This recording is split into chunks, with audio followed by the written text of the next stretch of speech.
Good morning students. कल हम लोग दो क्वेश्चन आपको लास्ट में याद होगा दिए थे आपका सीरीज, और मतलब एक्चुअली वो क्यूब वाला था, है ना। उसमें दो केस देखे थे पार्टिकुलर। एक आपका जो मतलब आपको केस दिए थे एक्चुअल बनाने के लिए, एक था आपका बॉडी डायगोनल और एक हम कहते हैं फेस डायगोनल। एज का हमने बताया था जो कि 12c/7 आया था, याद होगा आप लोग को। और हम कहे थे कि आप ट्राई करिएगा, ऐसे तो आज हम उसको बताएंगे ही, सॉल्व करेंगे ही। अगर आप लोग ट्राई किए तो बहुत अच्छा बात है, नहीं किए हैं उम्मीद तो है, चलता ही है ऐसा, तो उसको हम सॉल्व करते हैं, ठीक है। और दोनों केस का फाइंड आउट कर लेते हैं। एक तो आपका face diagonal and after that body diagonal. तो एक चीज़ आपको बताया था, याद होगा इसके पहले, इलेक्ट्रिकल सिमेट्रिक सर्किट, याद होगा हम बताए थे एक चीज़ को। तो ये याद रखिएगा आप अभी, क्या क्या यूज होगा। और दूसरा कि जब मान लो किसी स्क्वायर के अक्रॉस हम कहते हैं इक्विवेलेंट कैपेसिटेंस निकालने के लिए स्क्वायर में डायगोनल के अक्रॉस, तो वो कौन सा डायगोनल है इस पर फ़र्क नहीं पड़ता, क्योंकि सारे का रिजल्ट सेम आता है। देखे थे कल हम लोग।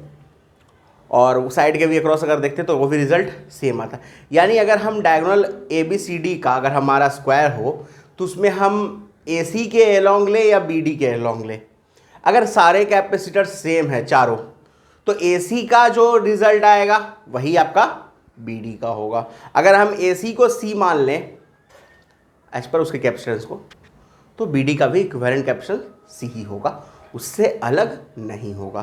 तो ये याद रखिएगा, ठीक है। और इलेक्ट्रिकल सिमेट्रिक सर्किट जो हम पढ़ाए थे उसको, चलिए तो पहला हम देखते हैं across face diagonal, across face diagonal, ठीक है। देखो कैसे,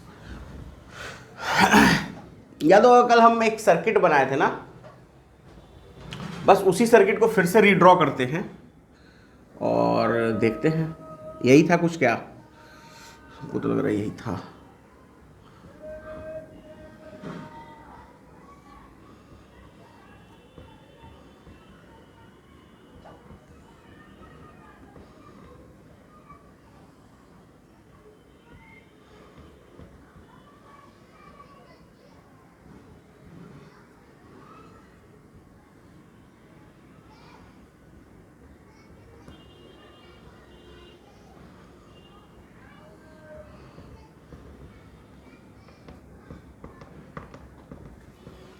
चलो इसमें अब हम कैपेसिटर्स लगाते हैं, जितने कैपेसिटर्स थे हमारे।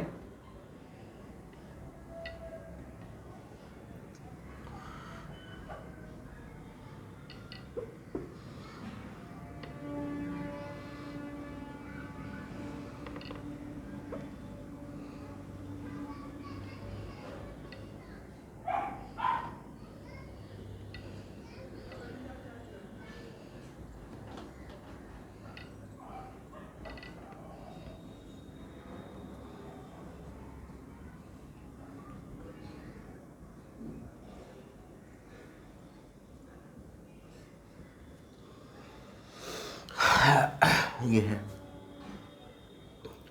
नाम कुछ याद, तो चल देखते हैं, ये जहाँ तक हमको याद हो। U था, P था, Q और हाँ हो गया, अरेंज तो कुछ ऐसा ही था। अब इसमें जो हमारा फेस डायगोनल है वो कौन कौन हो सकता है, तो याद होगा हमने इसमें एक क्यूब इस तरह से आपको ड्रॉ करके दिखाया था।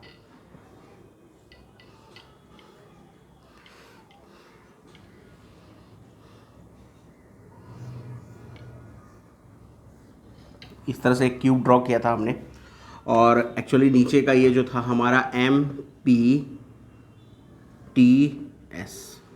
और T के सामने U, S के सामने R, P के सामने Q, M के सामने N। तो अगर आप ध्यान से देखें, हम कल भी आपको हिंट भी किए थे कि N और U आपका डायगोनल हो सकता है फेस, R और T हो सकता है, R और T भी फेस डायगोनल है। फिर M और T हो सकता है, वो फेस डायगोनल। PS, हाँ PS भी फेस डायगोनल है। QR, इवन कि आपका QR भी आपका फेस डायगोनल, तो आप कोई भी एक फेस डायगोनल ले सकते हो। तो हम यहाँ पे अभी अपने मन से ये लेके चल रहे हैं कि एन और यू के अक्रॉस निकालना है हमको।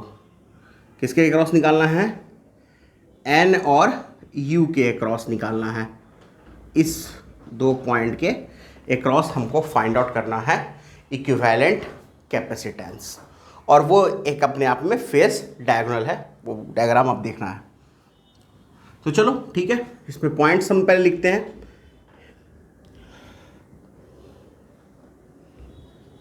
एन और जिसके क्रॉस निकालना है वो यू। अगर आप इस एन यू के क्रॉस बनाओगे फोल्डिंग सिमेट्री, तो आपको यह पता चलेगा कि पी एस के पोटेंशियल के इक्वल है और क्यू आर के। ठीक है, तो चलो तो पहले क्यू और आर लिख दिया जाए, क्योंकि क्यू और आर दोनों से कनेक्टेड है। क्यू आर, तो एक कैपेसिटर आपका, देखिएगा ध्यान से, एक कैपेसिटर एन का क्यू से है और एक एन का किससे कनेक्टेड है? आर से। तो वो दोनों कनेक्शन हम यहां पे पहले कर लेते हैं।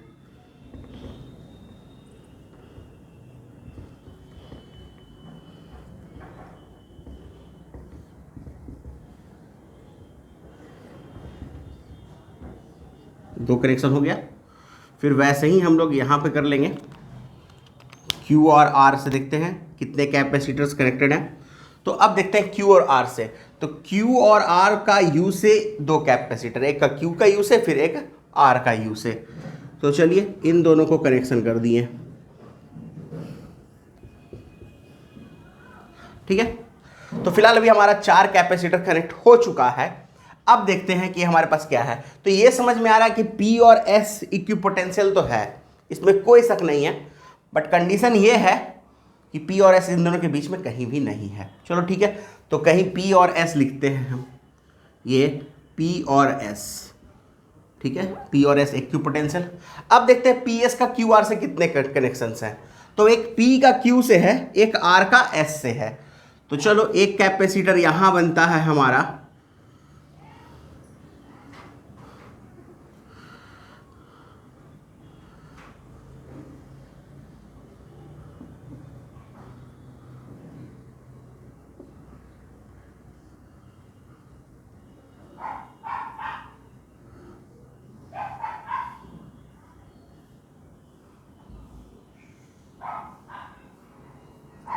दो कैपेसिटर बन गया हमारा, एक P का Q से और एक R का S से। अब क्या बच रहा है?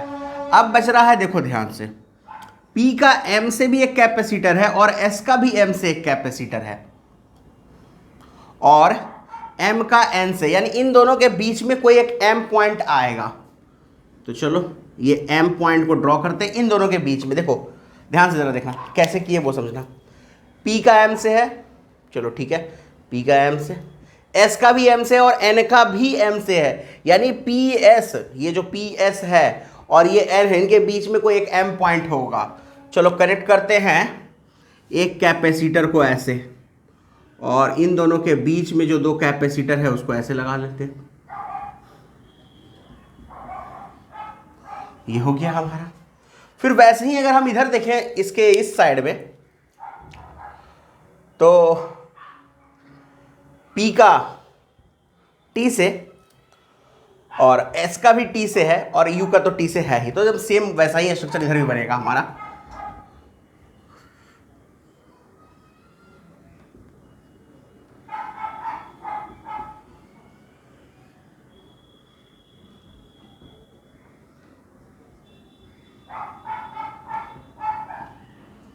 तो ये हो गया हमारा स्ट्रक्चर N से U के बीच का तैयार। देख लो, अब सॉल्व करना है, कुछ खास नहीं है। ये C का 2C हो जाएगा, ये 2C हो जाएगा, ये भी 2C होगा, ये भी 2C होगा, इसका C और C और ये 2C। तो चलो पहले सबका नाम दे देते, ये C है, सारे C है। अब कुछ खास नहीं रहा, अब क्या रहा, अब तो भाई सॉल्व करना है सिर्फ, और क्या। ये हो गया 2C, कोई दिक्कत नहीं। एक पॉइंट PS था इधर भी पी एस ही है, तो इधर हो गया आपका कितना, ये सी और ये कितना हो गया 2C, ये 2C, ये हो गया C, और इन दोनों के बीच में एक कैपेसिटर यहाँ भी 2C का लगा हुआ है। ये पॉइंट N है और ये पॉइंट U है। समझ में आ रहा है? यहाँ तक देख लीजिए पहले, ठीक है। अब यहाँ पे कौन सा और एक सिमेट्री लग सकता है, तो एक और सिमेट्री अप्लाई किया जा सकता है, वो है लाइन सिमेट्री, क्योंकि इस NU के लाइन को जो ज्वाइन कर रहा है उसके परपेंडिकुलरली अगर हम देखें तो यहाँ से आपका सर्किट पूरी तरह से सिमेट्रिक है, जितना इधर है उतना ही उधर है। इसका मतलब जो चार्ज इसमें जाएगा वही चार्ज इसमें भी जाएगा, जो चार्ज इसमें जाएगा वही चार्ज इसमें भी जाएगा। इसका मतलब कि इस 2C में कोई चार्ज नहीं जाएगा, तो इसको हटा देते हैं। और बाकी अब सॉल्व करने का बहुत सिंपल सा तरीका है कि आप 2C और 2C का कितना कर लीजिएगा, C, ठीक है ना। और बाकी इसका कितना हो जाएगा, देखिए तो C/3 हो जाएगा, होगा, देखिए तो 2C का C और C और C कितना हो जाएगा, C/3। तो C/3 और C ये किसके किसके बीच में आ गया, N और U के बीच में आ गया, तो C इक्विवेलेंट हो जाएगा आपका 4C/3। नोट करिए इसको।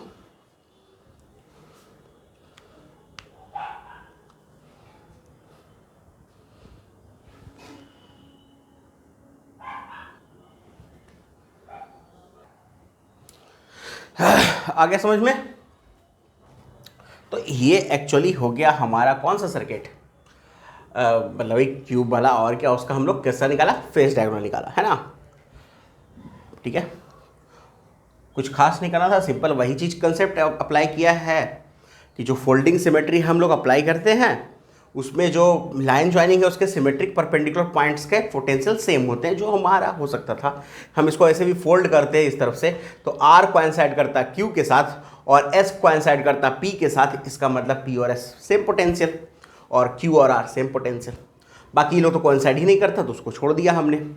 फिर जैसे जैसे हमको कैपेसिटर मिलता गया वैसे वैसे कनेक्ट करते गए। बस एक ही चीज़ सोचना था इसमें कि P और S कहाँ ले, तो P और S इस लाइन में नहीं आ सकता था। इसका रीज़न था, देखिए कैसे, देखिए हमने क्या लिया, Q और R लिया था। N का डायरेक्ट कनेक्शन है Q से, दिख रहा है हमको, N का डायरेक्ट कनेक्शन R से, फिर U का भी डायरेक्ट Q से है, U का भी डायरेक्ट R से है, ये सब दिख रहा है। तो फिर इसमें स्पेस मिला कहाँ, आइदर आप ऐसा देख रहे हो कि QR का PS से तो कनेक्शन है, बहुत अच्छा बात बोलेगा सर, ये भी तो रख सकते थे, लेकिन प्रॉब्लम ये है कि P और S का डायरेक्ट N से कनेक्शन नहीं दिख रहा था हमको, उसके बीच में एक स्पेस था, तो वो स्पेस के लिए ही ये था ना, ये लाना पड़ा हमको। तो फिर PS को वहाँ लेके चले गए, ठीक है। अब पहले ही अगर हम ये देखिए, अब आप बोलिएगा सर कि यहाँ पे PQ और RS वाला, हाँ PQ और RS वाला कैंसिल हो गया सर कैपेसिटर, बात सही है, कैपेसिटर कैंसिल हो गया यहाँ पे लास्ट में। 2C तो पहले भी कैंसिल किया जा सकता था, लेकिन इसके पहले का जो आपको याद होगा, जो हम MN के अक्रॉस निकाले थे उसमें कैंसिल नहीं हुआ था, वो 2C पैरेलल आ गया था, और फिर फाइनली वो सॉल्व करके हम लोग आंसर लाए थे लास्ट में। तो ज़रूरी नहीं है, आप स्टेप बाय स्टेप चले, जहाँ पे हमको ज़रूरत पड़ा लाइन सिमेट्री का लगाए। आगे ऐसे जब हम लोग पढ़ेंगे तो ये व्हीटस्टोन ब्रिज का भी नाम आएगा इसके बीच में, तो वहाँ से भी ये कैंसिल हो जाता। कैसे होगा तो अगली क्लास में, या हाँ आज अगली क्लास में आपको ये कंफर्म हो जाएगा कि कैसे कैसे हो सकता है। तो चलो, ये तो हो गया हमारा फेस डायगोनल। अब बात करते हैं बॉडी डायगोनल की। किसकी बात करेंगे, बॉडी डायगोनल की। थोड़ा सा ये टिपिकल है, और इसी के लिए हम आपको बोल रहे थे कि आप वो इलेक्ट्रिकल सिमेट्रिक सर्किट याद है या नहीं, वो याद रखना इसमें ज़्यादा ज़रूरी है, क्योंकि इसके सॉल्व करने का वो एक ज़्यादा अच्छा तरीका है। ये याद रखेंगे आप, है ना।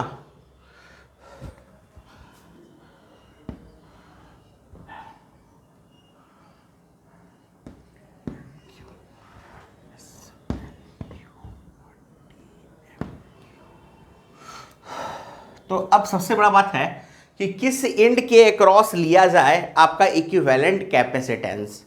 कोई एक इंड तो लेना होगा ना। तो चलो फिर से एक बार हम अपना वो क्या कहते हैं डायगोनल मतलब वो क्यूब को रिड्रॉ करते हैं, देखते हैं क्या आता है।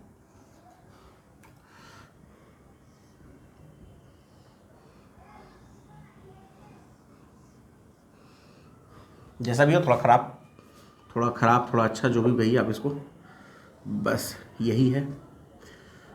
चलिए थोड़ा और अच्छा हो ही जाएगा ऑलमोस्ट। तो ये है हमारा डायगोनल। फिर वैसे ही नाम रख दो, MPTS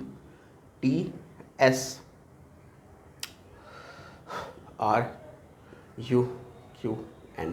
तो यहाँ पे जो बॉडी डायगोनल हमको मिल रहा है वो या तो M से U के बीच, N से T, हम कल भी बोले थे याद आपको कि N से T आप ले सकते हो, M से U ले सकते हो, P से R ले सकते हो, P है हाँ, P से R ले सकते हो, और कुछ बच गया, NT हो गया, MUPR और भी हो सकता है, एक और बच रहा होगा, S से Q ले सकते हो। तो ये आपका 4 अलग अलग आपको बॉडी डायगोनल यहाँ पे दिख रहा है। कोई एक के अलोंग भी आप निकाल सकते हो, बस आपको याद रखना होगा वो इलेक्ट्रिकल सिमेट्री का कंडीशन।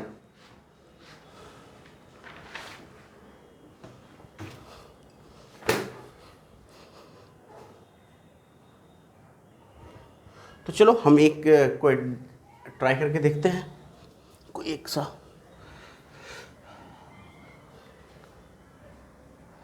बन जाएगा। हटाओ इसको, हटा देते, ठीक है, इसका तो कोई जरूरत है नहीं। अब एक चीज आपसे पूछते हैं, फील करिएगा, R से T है क्या? एक सिंपल सा मतलब लॉजिक, R से T बोल दो, S से U बोल दो, N से S, R से M। एक्चुअली ये जो आप देख रहे हो ये चारों, ये एक्चुअली एक फेस है, 4 फेस है ना, 5 ये, और छठा जो बड़ा सा फेस हमने बनाया है MPTS, छठा फेस है। तो 6 फेस होते भी हैं क्यूब में, है ना, 6 फेस होते हैं। अब बात समझना, तो एक फेस का ये पार्टिकुलरली डायगोनल हो गया हमारा, R से T, U से S, N से S, R से M। तो जो कैपेसिटेंस U से S का आएगा वही तो R से T का होगा।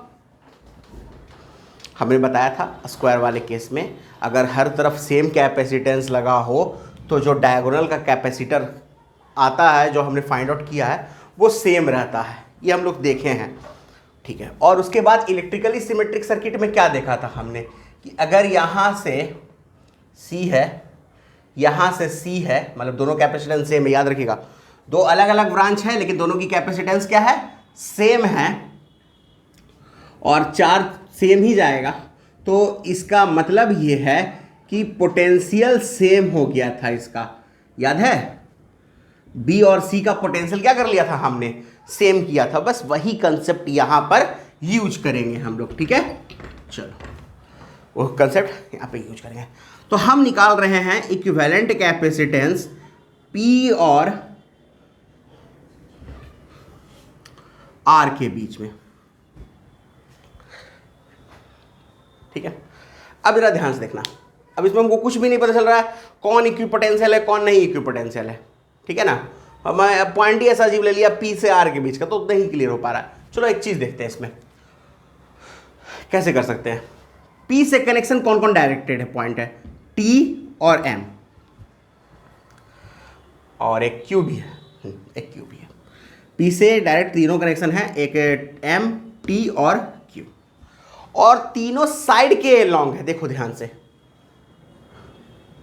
तीनों साइड के एलॉन्ग है।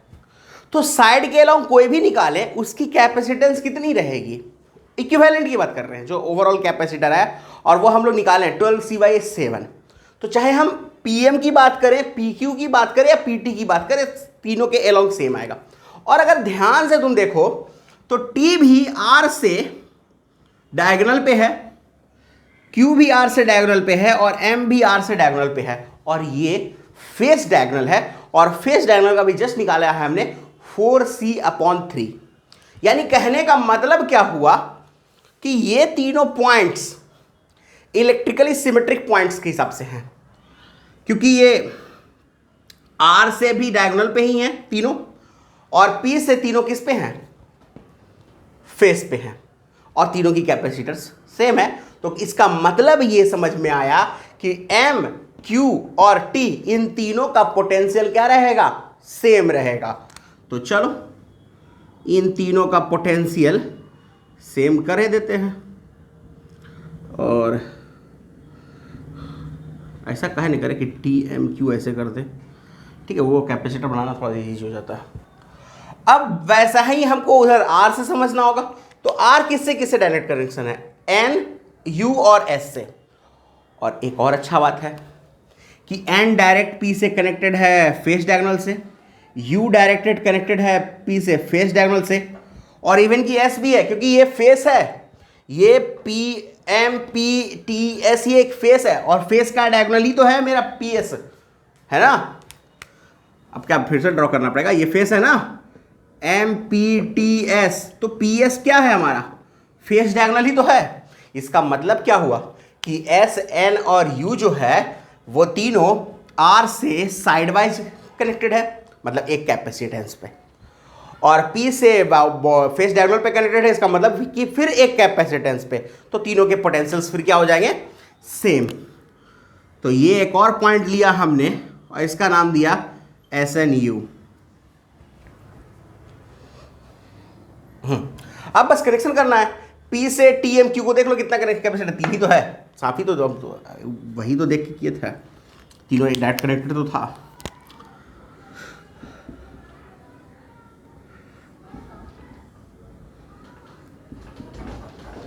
ये हो गया तीन कनेक्टेड। अब जरा देखो ध्यान से, फिर वैसा ही टी एम क्यू का एस एन यू से, पहले उसको रुक जाओ, पहले उधर वाला कर लेते हैं, वो ज़्यादा इजी है, इसको थोड़ा देखेंगे लास्ट में। आर का एस एन यू से, तो डायरेक्ट तीन ही है, इस तीन को भी कर लेते ड्रॉ। एक हो गया, दो हो गया, और ये तीन हो गया, ड्रॉ।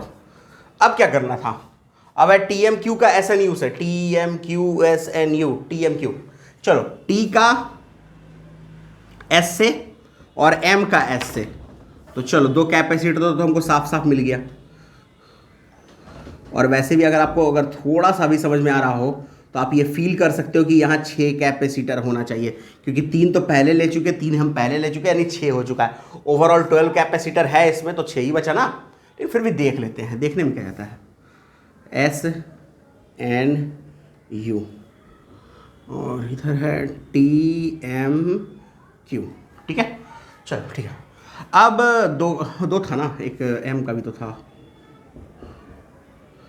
अरे यार ऐसे कैसे, अच्छा लगा देखने में, क्या बात कर रहा है। हाँ अब देखो, टी का हो चुका एस से और एम का, अब देखो एन का भी एम से है, और एन का आर से है, एन का क्यू से है। देखो एन का एम से, एन का आर से, एन का आर से तो ले ही चुके हम, क्या हम भी, एन का एम से है और एन का एक क्यू से है। तो चलो दो और कनेक्शन कर लेते हैं।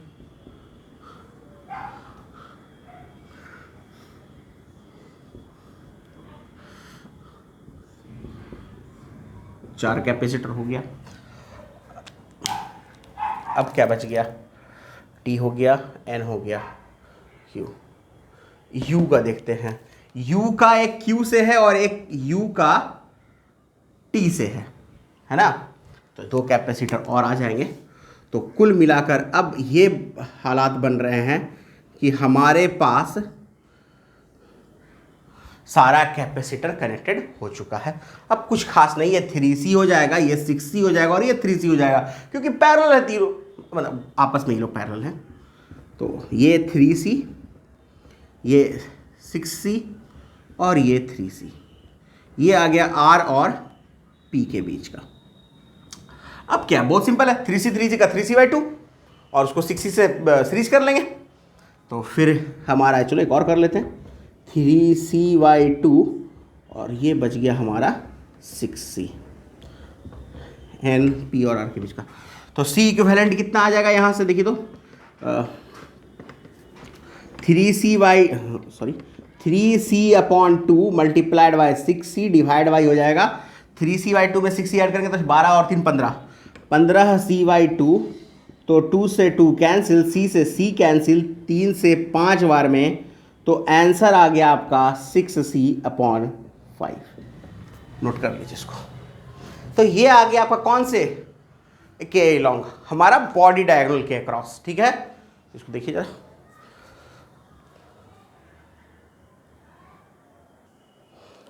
तो ये हमारा तीनों रिजल्ट आ चुका है ना। क्या था? एज का, face diagonal, body diagonal. Edge का, फेस डायगोनल और बॉडी। एज वाला आया था 12C/7, 4C/3 और ये आया 6C/5। किसके लिए? कैपेसिटर के लिए। ठीक है, यही अगर हमारा रेजिस्टर्स रहता तो रेजिस्टर्स में क्या लिखते हैं हम लोग?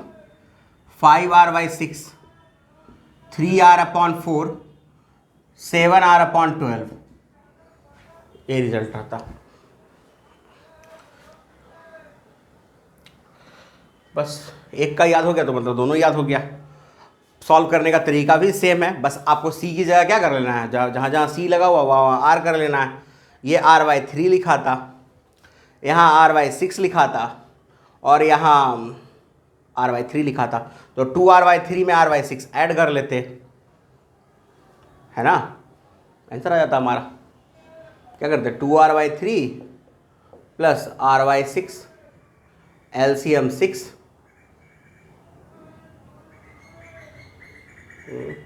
हाँ 4R और R यानी 5R/6। रिजल्ट तो वही, हम बोल ही रहे आपको पहले भी कि रिजल्ट तो वही आना है। R/3 कैसे हुआ, R/6 कैसे हुआ, R/3 कैसे हुआ, समझ में आ रहा है ना? कैसे आया? वो पैरेलल वाले में उसका उल्टा चलता है कैपेसिटर का। तो एक अगर हम लोग सॉल्व कर लिए तो बाकी सारा हमारा अपने आप हो गया। तो ये हमारा कंप्लीट हुआ अभी फ़िलहाल, जो हमने एनालिटिकली जैसे भी समझे, जो भी है हमारा पूरा का पूरा वो क्यूबिक वाला। ठीक है, अब इसको अगर आप समझ चुके हैं अच्छे से 3D डायग्राम को, तो इसको पहले आप नोट कर लीजिए पूरे को। एक क्वेश्चन और देते हैं। चलिए एक और क्वेश्चन देख लेते हैं हम लोग।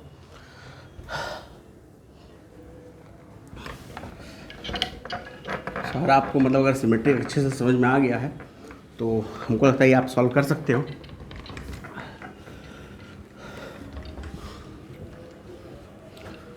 फिलहाल तक 2D शेप ही देते हैं हमको।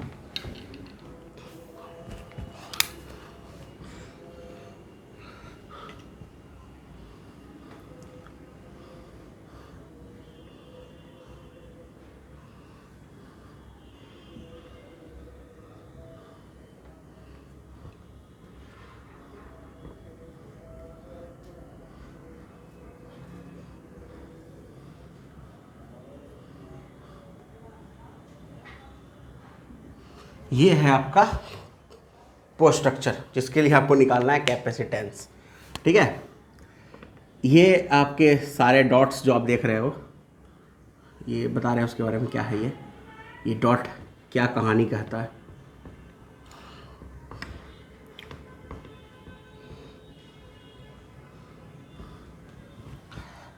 अब कहानी ये है, सीन ये है कि जो एक आप लाइन सेगमेंट देख रहे हो 2 डॉट के बीच का, वो आपका सी है। मतलब आप इसको मान के चलो ये कैपेसिटेंस सी कनेक्टेड है इस तरह से। ठीक है, ये भी सी है, ये भी सी है, हम भी सी, तुम भी सी, सब सी, मतलब जैसे सब नेपाल है ना, वैसे ही ये सब सी है।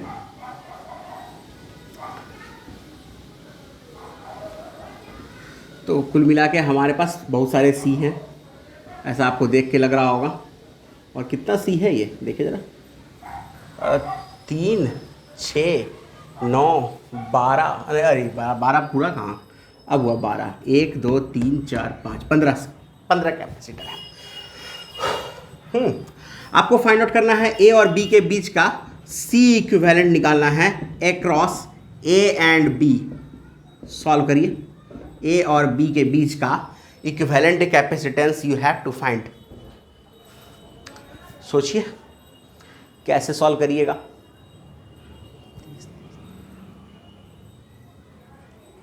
Just try yourself. Try हो गया? चलो देखो कैसे करेंगे। सबसे पहले किसके क्रॉस निकालना है? ए और बी के क्रॉस निकालना है। और अगर आप ध्यान से देखो, ये है हमारा ए और बी, और अगर इसके क्रॉस अगर आप देखो तो ये फोल्ड हो रहा है पूरा का पूरा, है ना, मतलब पूरा का पूरा सिमेट्रिक है उस तरफ। बस एक प्रॉब्लम है कि जो पोटेंशियल इसका होगा वही पोटेंशियल इसका भी होगा। फोल्ड करते तो ऐसे ही करते हैं ना, कि जो पोटेंशियल इसका होता है वही पोटेंशियल इसका होता है। उड़ा दो, उड़ा गया और क्या। तो ये तो हो जाएगा खत्म, ठीक है। और इसके खत्म होने के बाद क्या होगा कि सारा ये पूरा का पूरा हम लोग फोल्ड कर लेंगे इस तरफ। यानी कहने का मतलब कि इसके सिमेट्रिक में इस लाइन के अबाउट हम लोग इधर का कैपेसिटर हटाएंगे, और इधर जब हम फोल्ड करेंगे तो ये सी इस सी से कोइंसाइड करेगा, ये सी इसके साथ कोइंसाइड करेगा, ये वाला इसके साथ करेगा एक्चुअली, ये सी इसके साथ, और ये इस तरह से। तो इधर का जो है वो पैरेलल कॉम्बिनेशन होने के कारण वो सारा सी क्या बन जाएगा हमारा? 2C बन जाएगा। यानी ये जो हमारा कैपेसिटर है ये 2C 2C 2C 2C 2C 2C और ये भी 2C। और अब इसके बाद हम क्या करेंगे, इस तरफ के सारे कैपेसिटर को हटा लेंगे।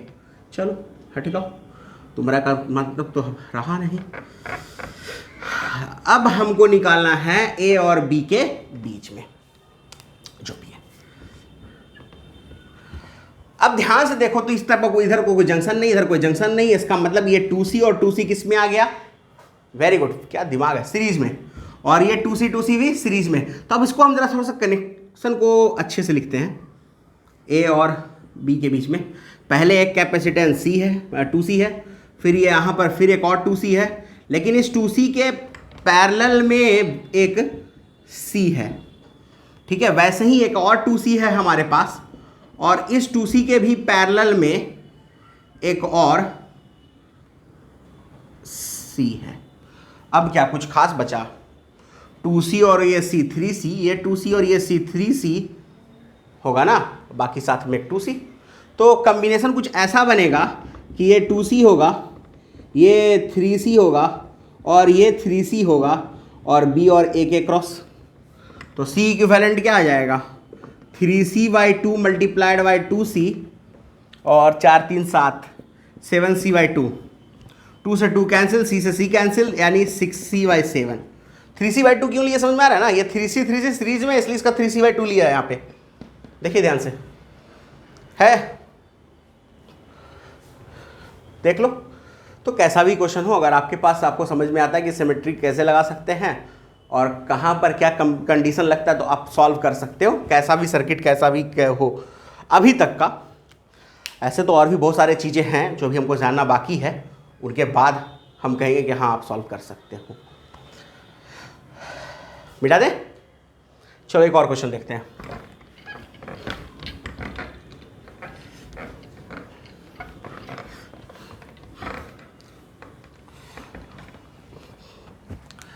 क्वेश्चन कुछ खास नहीं है।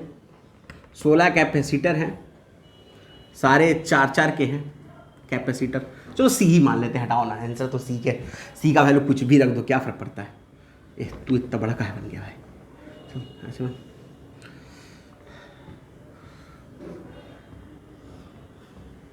अब मत सोचना कि वही चीज़ बना रहे हैं जो हम पहले इसके पहले दिए थे। हाँ सोच रहे हो तो गलत सोच रहे हो। अगर तुम्हारे मन में चल रहा हो तुम लोग के कि हम वही बना रहे हैं जो इसके पहले 2-3 बार हो चुका है, तो आप बहुत ही विकट संदेह में हैं। ऐसा कुछ नहीं होने वाला है, क्योंकि इसका भी बहुत दूर तक जाएगा कहानी।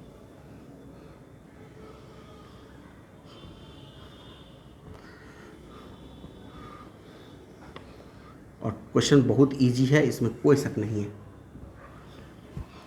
और बच गया, हाँ एक और बच गया।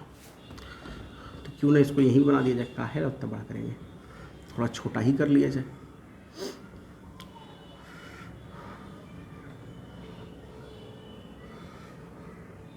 वैसा ही कनेक्शन दिख रहा होगा आपको, लेकिन यहाँ पे बस थोड़ा सा डिफर है।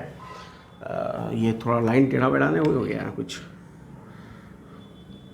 चलो कोई दिक्कत नहीं है, उससे कोई फ़र्क नहीं पड़ता है, लेकिन फिर भी देखने में थोड़ा ठीक नहीं लग रहा है। इस पॉइंट का नाम ए है, इस पॉइंट का नाम बी है। इसके अक्रॉस आपको इक्विवेलेंट कैपेसिटेंस निकालना है, जबकि सारे कैपेसिटर सी के हैं। 16 कैपेसिटर हैं और सारे आपके सी के हैं, मतलब ये इस तरह से।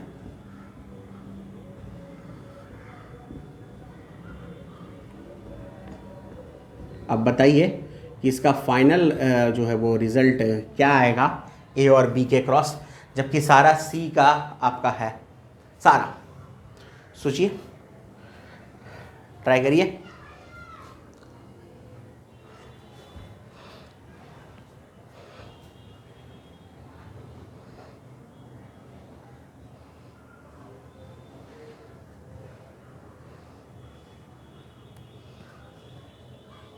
चलिए इसको देखिए कैसे कर सकते हैं। बहुत सिंपल है, कुछ खास नहीं है। आपको पहले दो एंड्स ए और बी मिल चुका है, और हम ये पढ़े थे बाबू कि जो पॉइंट्स में वायर लगा होता है, जहाँ तक हर पॉइंट का पोटेंशियल सेम होता है, क्योंकि हम मान के चलते हैं उसकी रेजिस्टेंस 0 है, हम लोग कहे थे। तो मतलब इसका पॉइंट पोटेंशियल ए, तो ये भी ए, ये भी ए, ये भी ए, बी बी ए बी, और ये भी बी, ये तो बी है ही। तो वैसे ही इसको भी हम लोग एक्स एक्स एक्स एक्स मान लेते हैं, वाई वाई वाई वाई मान लेते हैं। अब इससे इजी क्वेश्चन कुछ नहीं हो सकता है, बहुत ही इजी क्वेश्चन हो गया। अब ये तो एकदम से एकदम ए है, उसके बाद एक एक्स है, फिर उसके बाद एक वाई है, उसके बाद एक बी है, और कुछ खास नहीं है। हमारे पास सबके बीच में एक कैपेसिटर कैपेसिटर है। पहला ए और एक्स के बीच में ध्यान से देखो तो 4 ही कैपेसिटर है।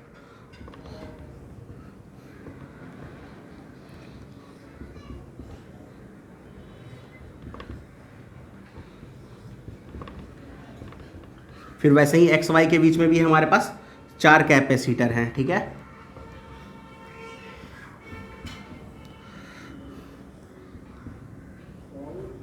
फिर वैसे ही वाई और बी के बीच में भी 4 कैपेसिटर, एकदम सही है।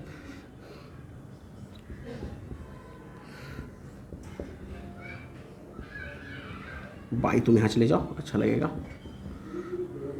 फिर वैसे ही हमारे पास ए और बी के बीच में भी 4 कैपेसिटर हैं। एक बात करें, स्पेस नहीं, इसलिए थोड़ा दिमाग, मतलब दिमाग नहीं एक्चुअली कि वो टाइम बचा रहे हैं। 4 कैपेसिटर पैरेलल में ही आएगा ना, तो बात तो वही होगा। स्टेप बाय स्टेप करने से फायदा है कि एक ही बार कर लिए। समझ में आ रहा है ना, 4 कैपेसिटर लगेगा यहाँ पे, चारों आपस में पैरेलल होगा। सॉल्व करोगे तो 4C लिखोगे ना, वो कर्म हम यहाँ भी कर सकते थे, लेकिन थोड़ा सा होता है ना, फील आना चाहिए क्वेश्चन में, टाइम बनाने में टाइम लगा। वैसे तो आप लोग भी कर ही लोगे। 4C और ये भी 4C, और ए और बी के पैरेलल में भी 4C है आपका। इसका 4C/3 हो जाएगा, और उसके साथ ऐड हो जाएगा, तो 12 और 4 16C/3, यानी C आ जाएगा 16C/3, ऐसे ही कुछ आएगा।